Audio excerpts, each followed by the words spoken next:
Welcome back, everyone. Today we begin lecture 5. In the previous lectures, we discussed quantum transitions from a theoretical perspective.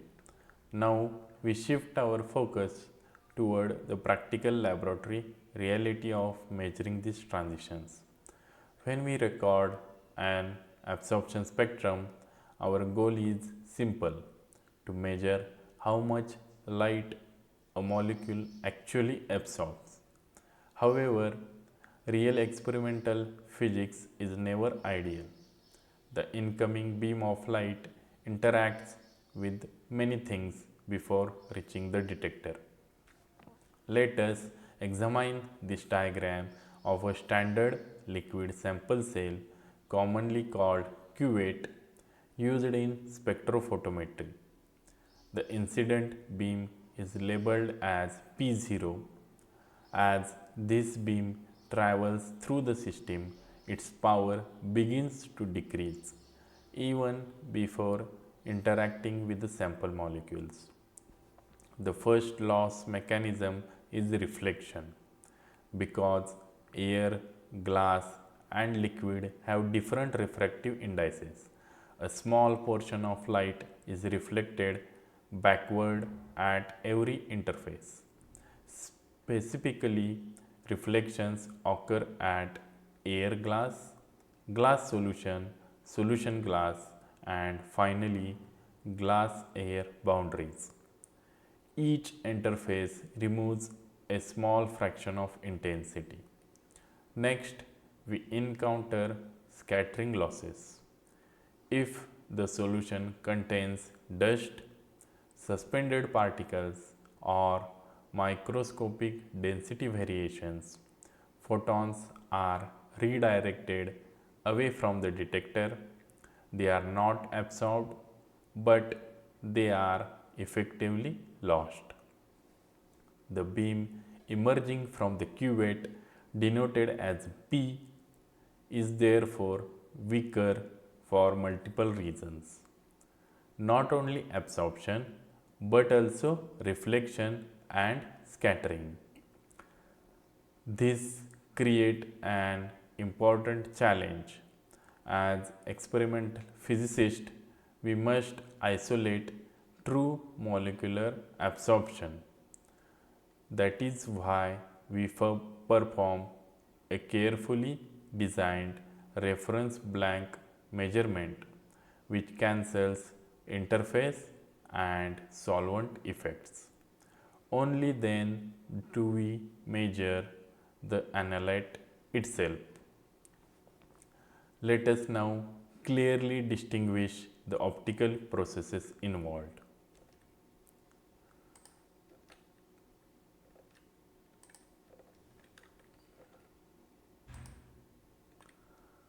To fully understand measurement losses, we must review four fundamental optical phenomena. First is reflection. In reflection occurs when light bounces off a surface. It follows a simple rule: the angle of incidence equals to the angle of reflection. We observe this behavior at the air glass interface of our cuvettes, just like light reflecting from a mirror or calm water. Refraction is the bending of light when it moves between media with different refractive indices. This happens because the speed of light changes inside different materials. You see this effect when a straw appears bent in water or when lenses focuses light. And the third is scattering. In scattering, light is redirected in many directions. The interaction between light waves and particles depends strongly on wavelength.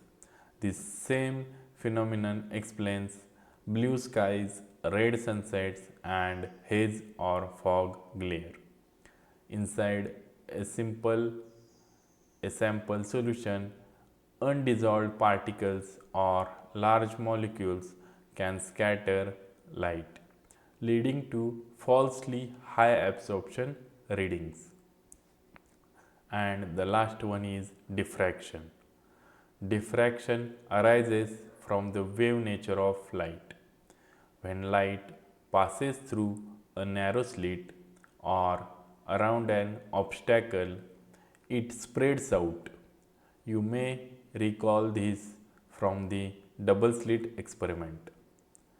In spectroscopy instruments, diffraction becomes crucial when designing monochromator slits. Together, these effects explain why real measurements differ from ideal theory. Now, let us combine everything into the full experimental process. Let us now synthesize all these concepts. On the far left, we begin with the radiation source. This source emits light containing many wavelengths represented here as oscillating electromagnetic waves. This broad spectrum travels toward the sample. When light reaches the analyte, absorption occurs. At the center diagram, observe the energy levels. A photon, whose energy matches the energy gap, is absorbed completely. Its energy transfer to an electron causing a transition from a lower state to a higher state. The photon itself ceases to exist. Not all photons are absorbed. The remaining light after absorption, reflection and scattering forms the transmitted radiation. This light travels to the detector. On the far right, we obtain the measured spectrum. By plotting intensity versus wavelength, we can produce a transmission spectrum where dips indicate lost light. Alternatively, through mathematical conversion, we generate an absorption spectrum showing peaks corresponding to quantized molecular energy gaps. These peaks provide direct information about molecular structure, electronic transitions, and chemical composition. In the next lecture, we will begin exploring the physical instrumentation that enables this measurement with high precision. Thank you.